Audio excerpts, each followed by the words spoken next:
आंबा हा फक्त निसर्ग नाही, या निसर्गामध्ये खूप काही गोष्टी आहेत आणि आज आम्हाला या निसर्गामध्ये एक शाळा भेटली।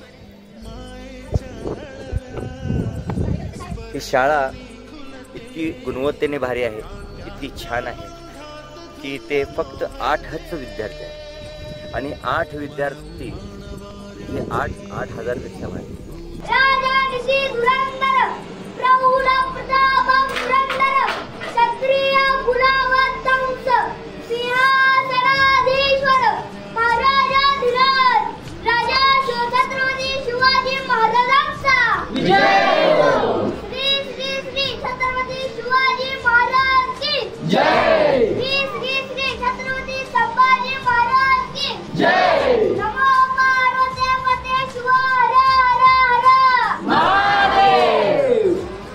कारण इथे 2 शिक्षक आहेत, एक आहे संदीप पाटील सर आणि सौ पाटील मॅडम। हे 2 नवरा बायको त्या आंब्यामध्ये ही शाळा इतकी छान डेव्हलप केलेली आहे, इतकी सुंदर इथं मुलांना आपलं एज्युकेशन ते देत आहे।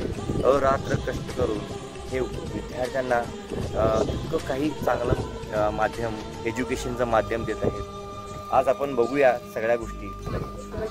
नमस्कार, मी संदीप पाटील, जिल्हा परिषद शाळा चाळणवाडी या ठिकाणी अध्यापक म्हणून गेले 2 वर्ष नोकरी करतो। तर ह्या गोरगरिबातल्या वाडी वस्तीतल्या मुलांना एक दर्जेदार शिक्षण मिळावं यासाठी माझी मुलगी आणि आम्ही दोघे सेवा देत आहोत। Big golden fish in his net, त्याच्या जाळ्यामध्ये मोठा असा सोनेरी मासा सापडला। When Mallar took the fish out of water, त्याने त्या माशाला पाण्यामधून बाहेर काढलं। The fish began to speak. तो मासा बोलू लागला, oh fisherman, please let me go. ए मासेमारी करणाऱ्या, प्लीज मला कृपया सोडून दे. Malhar was very surprised.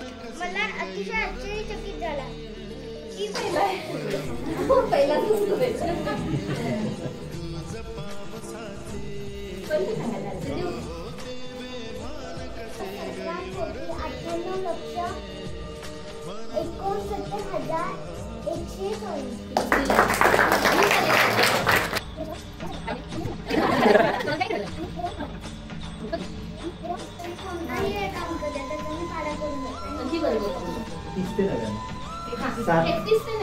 नमस्कार, माझे नाव तन्मय कृष्णा पवार. मी इयत्ता 3री शिकतो. मी मोठं 21व्या वर्षी अंतर्गत साहेबांसारखं कलगड.